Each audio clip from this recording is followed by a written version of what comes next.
चलिए जानते हैं उत्तर प्रदेश की 25 बड़ी खबरों को सबसे पहले। पर उससे पहले आप इस वीडियो को किस जिले से देख रहे हैं, कमेंट करके अवश्य बताएं। प्रधानमंत्री किसान सम्मान योजना की 22वीं किस्त जारी कर दी गई है, जिसके तहत किसानों के खातों में 4,000 रुपये ट्रांसफर किए गए हैं। सरकार का कहना है कि इस राशि से किसानों को खेती से जुड़ी जरूरतों में राहत मिलेगी। जिन किसानों ने ई-केवाईसी और पंजीयन पूरा किया है, उनके खातों में पैसा पहुंचना शुरू हो गया। यूपी के जनभवन में फूलों और सब्जियों की भव्य प्रदर्शनी लगाई गई, जिसे देखने के लिए बड़ी संख्या में लोग पहुंचे। इस दौरान स्कूली बच्चों को इंडियन आर्मी के आधुनिक हथियारों की जानकारी दी गई। बच्चों ने हथियारों को करीब से देखा और सेना की ताकत व तकनीक को समझा, जिससे उनमें देशभक्ति की भावना भी जगी। जीएसटी कटौती का सीधा असर खाद्य तेल बाजार पर देखने को मिला है। रिफाइंड और सरसों तेल के दामों में बड़ी गिरावट दर्ज की गई है। बाजार में आज तेल पहले के मुकाबले सस्ता मिला, जिससे आम उपभोक्ताओं को राहत मिली है। व्यापारियों का कहना है कि आगे कीमतों में और नरमी आ सकती है।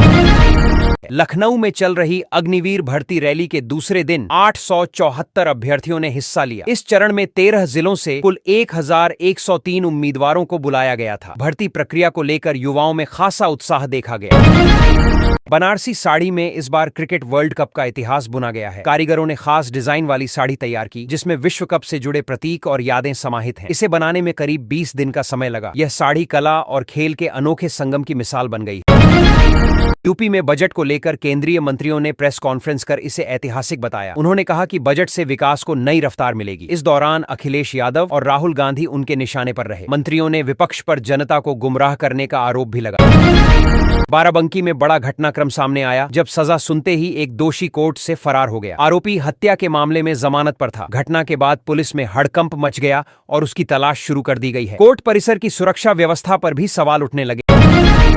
मलेशिया में जल्द ही भारत का यूपीआई सिस्टम शुरू होने जा रहा है। प्रधानमंत्री नरेंद्र मोदी ने कुआलालंपुर में भारतीय समुदाय को संबोधित करते हुए इसकी जानकारी दी। उन्होंने कहा कि इससे डिजिटल लेन देन आसान होगा और भारतीयों के साथ साथ स्थानीय लोगों को भी बड़ी सुविधा मिलेगी। प्रदेश में टैक्सी सेवाओं को सुरक्षित बनाने के लिए सरकार नई व्यवस्था लागू करने जा रही है। अब बिना पैनिक बटन के कोई भी टैक्सी सड़कों पर नहीं चल सकेगी। आपात स्थिति में यात्री सीधे मदद मांग सकेंगे। खासतौर पर महिलाओं की सुरक्षा को ध्यान में रखते हुए यह फैसला लिया गया है। नियम लागू होने के बाद टैक्सी संचालकों को तकनीकी मानकों का पालन करना अनिवार्य होगा। बसपा प्रमुख मायावती ने एक बार फिर चुनावी बिगुल फूंक दिया है। उन्होंने ब्राह्मण समाज को साधने की रणनीति पर खुलकर काम शुरू कर दिया है। उनके हालिया बयान और सक्रियता ने 2007 के विधानसभा चुनाव की याद दिला दी है। मायावती का मानना है कि सामाजिक समीकरण मजबूत कर पार्टी को फिर सत्ता के करीब लाया जा सकता है। तूफान मोंथा को लेकर मौसम विभाग ने गंभीर चेतावनी जारी की है। देश के 21 राज्यों में भारी बारिश और तेज हवाओं का अलर्ट दिया गया है। कई इलाकों में जलभराव, फसल नुकसान और जनजीवन प्रभावित होने की आशंका है। प्रशासन को सतर्क रहने के निर्देश दिए गए हैं और लोगों से अनावश्यक यात्रा से बचने की अपील की गई।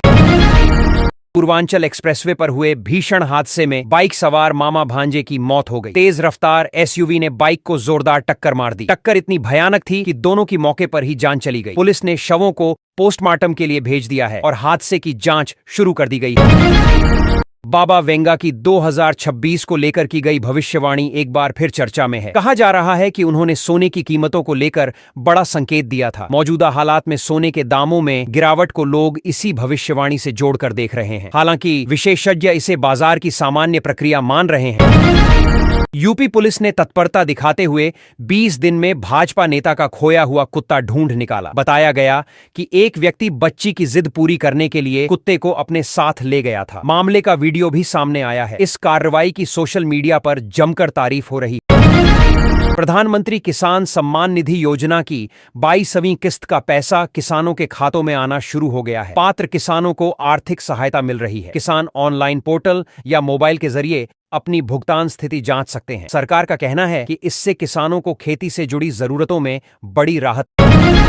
कोरियन ड्रामा का क्रेज एक इंजीनियरिंग छात्रा पर इस कदर हावी हो गया कि उसने अपनी पूरी जीवन शैली बदल ली। भाषा से लेकर मेकअप और कपड़ों तक सब कुछ कोरियन स्टाइल में अपनाने लगी। परिवार वाले हैरान हैं और मामला सोशल मीडिया पर भी चर्चा का विषय बना हुआ है। मौसम विभाग ने अगले 48 घंटे के लिए अलर्ट जारी किया है। आईएमडी के अनुसार 5 राज्यों में भारी बारिश की संभावना है। कई इलाकों में तेज हवाएं चल सकती हैं, जिनकी रफ्तार 60 किलोमीटर प्रति घंटे तक पहुंच सकती है। लोगों को सतर्क रहने यात्रा में सावधानी बरतने और स्थानीय प्रशासन के निर्देशों का पालन करने की सलाह दी गई है। सीएम योगी आदित्यनाथ ने उत्तर प्रदेश में फिल्म गोदान को टैक्स फ्री करने की घोषणा की है। सरकार का कहना है कि यह फिल्म समाज, ग्रामीण जीवन और मानवीय मूल्यों को दर्शाती है। टैक्स फ्री होने से दर्शकों की संख्या बढ़ेगी और फिल्म का संदेश ज्यादा लोगों तक पहुंचेगा। इससे प्रदेश में सार्थक और सामाजिक फिल्मों को बढ़ावा मिलने की उम्मीद जताई जा।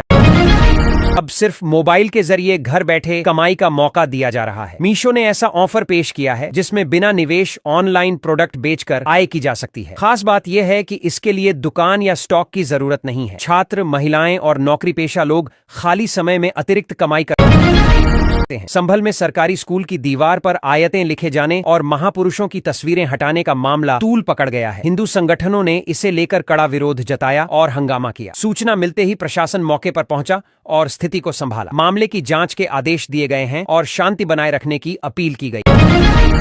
भारतीय रिजर्व बैंक ने एक साथ 5 बड़े फैसले लिए हैं जिनका असर आम जनता से लेकर कारोबार तक पड़ेगा। ब्याज दर, बैंकिंग नियम, लोन और महंगाई से जुड़े फैसलों से बाजार में हलचल बढ़ गई है। विशेषज्ञों का कहना है कि इन निर्णयों से आर्थिक गतिविधियों की दिशा तय होगी और लोगों की जेब पर भी प्रभाव।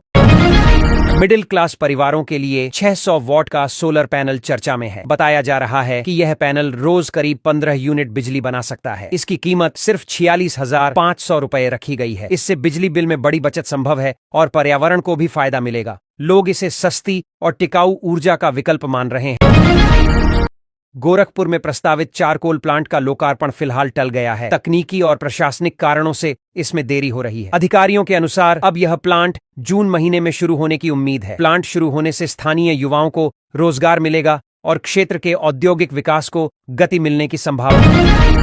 मतदाता सूची में नाम जोड़ने और सुधार के लिए समय सीमा 1 माह बढ़ा दी गई है। अब नागरिक 6 मार्च तक दावा आपत्ति दर्ज करा सकेंगे। निर्वाचन आयोग ने यह फैसला लोगों की सुविधा को देखते हुए लिया है। इससे नए मतदाता नाम जुड़वा सकेंगे और गलत प्रविष्टियों को सुधारने का अतिरिक्त मौका मिलेगा। गाजीपुर के एक युवा किसान ने एआई टेक्नोलॉजी की मदद से अपनी किस्मत बदल दी। उसने पारंपरिक खेती छोड़कर स्मार्ट फार्मिंग शुरू की, जिसमें मौसम डेटा, मिट्टी की जांच और ऑटोमेटेड सिंचाई का इस्तेमाल किया गया। इससे लागत कम हुई और उत्पादन में बढ़ोतरी हुई। कम समय में अच्छी आमदनी होने लगी, जिससे आसपास के किसान भी प्रेरित हो रहे हैं।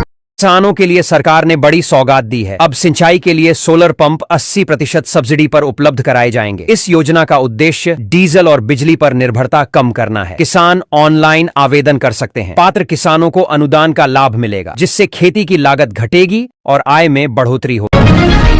अदालत ने विद्यापीठ को आदेश दिया कि किसी भी शिक्षक को हटाने से पहले ठोस कारण और उचित प्रक्रिया अपनाई जाए। कोर्ट ने कहा कि लंबे समय से सेवा दे रहे शिक्षकों के अधिकारों की अनदेखी नहीं की जा सकती। प्रदेश की विधानसभा का बजट सत्र 9 फरवरी से 20 फरवरी तक आयोजित किया जाएगा। 11 फरवरी को राज्य सरकार अपना बजट पेश करेगी। सत्र के दौरान कई अहम विधेयकों और विकास से जुड़े मुद्दों पर चर्चा होगी। विपक्ष सरकार से महंगाई, रोजगार और कानून व्यवस्था जैसे मुद्दों पर 20 साल से कार्यरत एड हॉक प्रवक्ताओं को हटाने के मुद्दे पर अदालत ने स्पष्ट टिप्पणी की है। कोर्ट ने कहा कि बिना ठोस आधार और नियमों का पालन किए ऐसे शिक्षकों को हटाना गलत है। लंबे समय तक सेवा देना उनके पक्ष में एक मजबूत आधार है, जिसे नजरअंदाज नहीं किया जा सकता। मेट्रो स्टेशन पर नियमित चेकिंग के दौरान एक छात्र के बैग से तमंचा मिलने से हड़कंप मच गया। सुरक्षा कर्मियों ने तुरंत छात्र को हिरासत में लिया। पुलिस पूछताछ के बाद आरोपी को गिरफ्तार कर जेल भेज दिया गया है। घटना के बाद मेट्रो स्टेशनों पर सुरक्षा और सख्त कर दी। एयरपोर्ट पर मेंटेनेंस कार्य पूरा होने के बाद विमानों की लैंडिंग और टेक ऑफ अब ज्यादा आसान हो जाएगा। समानांतर टैक्सी वे बनकर तैयार हो चुकी है। इससे विमानों की आवाजाही तेज होगी और देरी की समस्या कम होगी।